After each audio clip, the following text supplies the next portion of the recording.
की वंदे वंदे वंदे।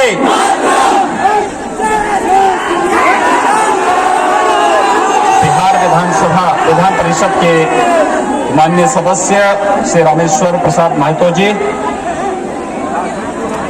पूर्व विधायक श्रीमती नगीना देवी जी, भारतीय जनता पार्टी के मंडल के अध्यक्ष श्री संजीव चौधरी जी, दयाशंकर प्रसाद जी, नंदकिशोर सिंह जी, श्यामचंद्र सिंह जी, रमेश प्रसाद सिंह जी, जदयू के रेगा के अध्यक्ष कैलाश बिहारी मिश्र जी, राम जी मंडल जी, रामाशीष राय जी, लखनदेव ठाकुर जी, तोफेल अहमद कादरी जी और भारतीय जनता पार्टी के लोकप्रिय प्रत्याशी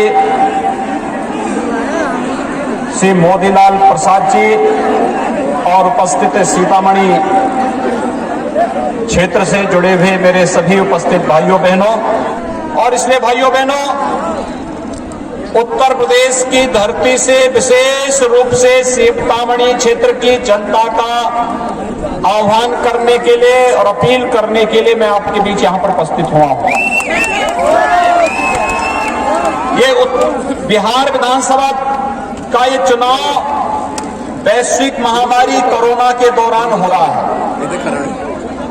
कोरोना के खिलाफ देश की लड़ाई कितनी मजबूती के साथ प्रधानमंत्री मोदी जी के नेतृत्व में लड़ा जा रहा है, ये किसी से छुपा नहीं है। 135 करोड़ लोगों के जीवन को बचाना ये सामान्य बात नहीं है, और उसमें भी प्रधानमंत्री मोदी जी के द्वारा समय से ले गए निर्णयों के कारण जिस प्रकार के नतीजे देश के सामने, दुनिया के सामने देश ने दिए हैं, पूरी दुनिया उस पर पूरी तरह से आश्चर्य और कौतूहल भरी नजरों से देख रही है। भाइयों बहनों, समय से लिए गए निर्णय और गरीबों के लिए लॉकडाउन के दौरान होने वाली समस्या के समाधान के लिए देश के अंदर 80 करोड़ गरीबों के लिए निःशुल्क खाद्यान्न की व्यवस्था करने का कार्य प्रधानमंत्री मोदी जी के द्वारा किया गया। प्रधानमंत्री मोदी जी का पूरा देश आज इस बात के लिए आभारी है कि उन्होंने कोरोना से भी देश को बचाया है, और साथ साथ उस दौरान लोगों के संकट में खड़े होकर के लोगों को बचाने का काम भी किया है। यानी हर प्रकार से देश को सुरक्षित करने, नौजवानों के हाथों पर फिर से रोजगार और काम उपलब्ध कराने के लिए जो अभियान प्रधानमंत्री मोदी जी ने चलाया है, वह अभियान सफलतापूर्वक आगे बढ़ सके, इसके लिए आवश्यक है कि बीमारी अभी समाप्त नहीं हुई। भाइयों बहनों, बीमारी के बारे में, आग के बारे में और पानी के बारे में एक जैसी कहावत चरितार्थ होती है। कहते हैं बाढ़ आई हो तो बाढ़ के पानी में बिना देखे नहीं घुसा जाता है,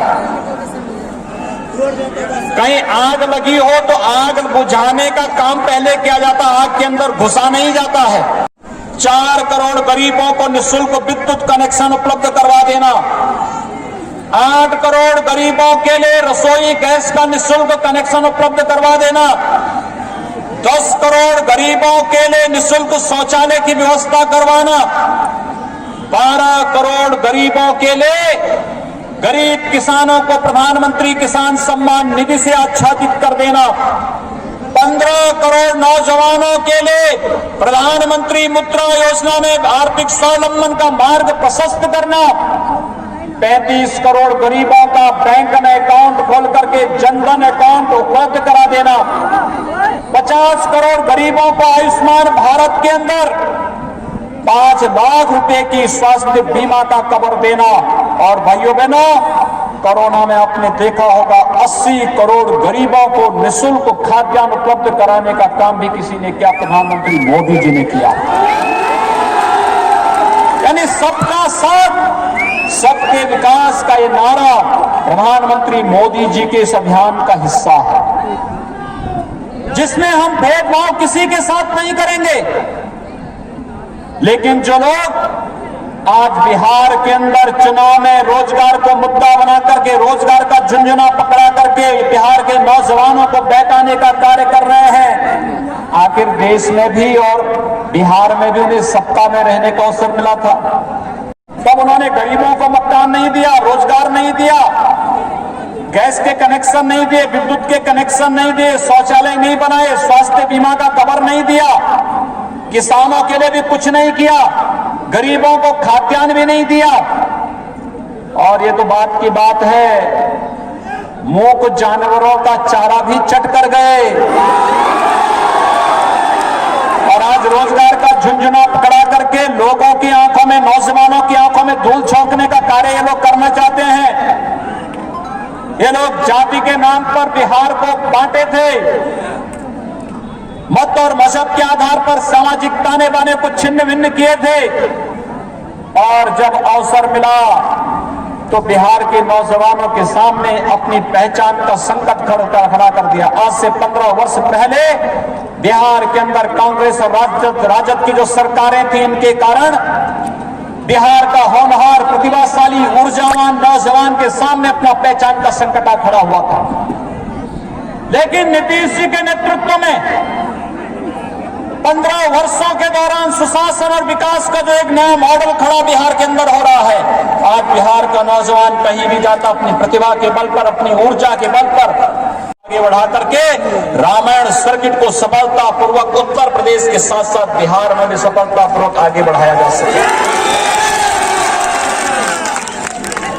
याद करिए, जब प्रधानमंत्री मोदी जी ने दूसरी बार शपथ ग्रहण लिया तो दूसरी बार शपथ ग्रहण करते समय मोदी जी ने गरीबों के लिए और नौजवानों के लिए अगला 5 वर्ष भारत के उत्थान के लिए का शौर्य और पराक्रम, मोदी जी के नेतृत्व में नया भारत है जो आतंकवाद के सामने, दुश्मनों के सामने झुकता नहीं, बल्कि दुश्मन को उसकी भाषा में जवाब देने की ताकत रखता है।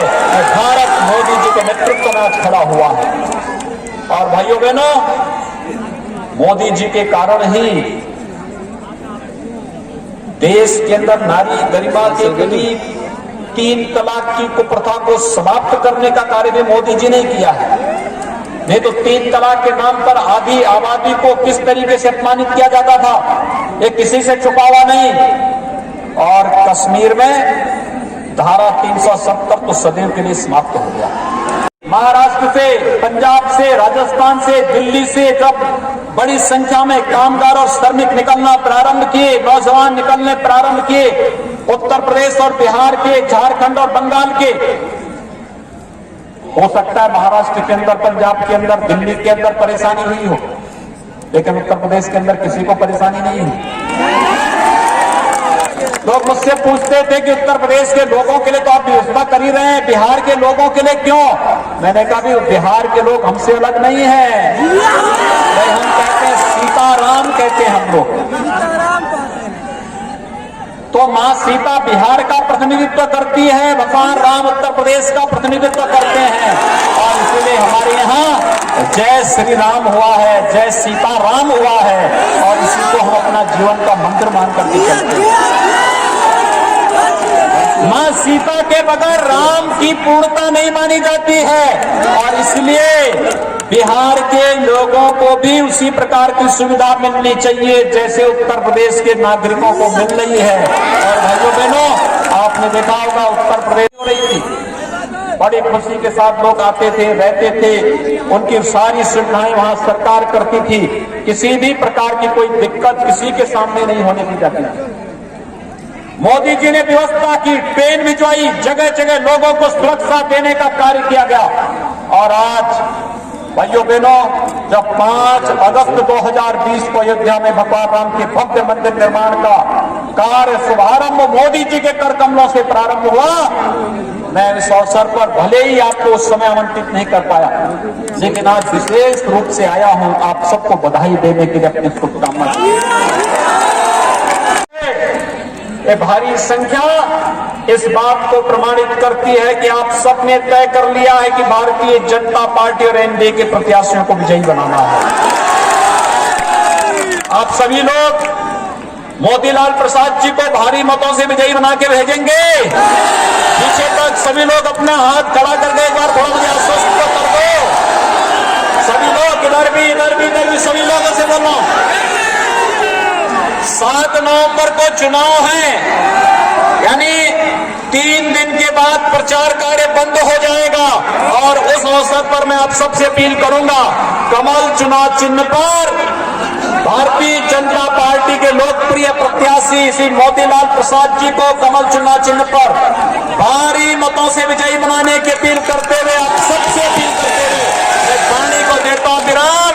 जय जय श्री राम, जय जय श्री राम, जय जय श्री राम।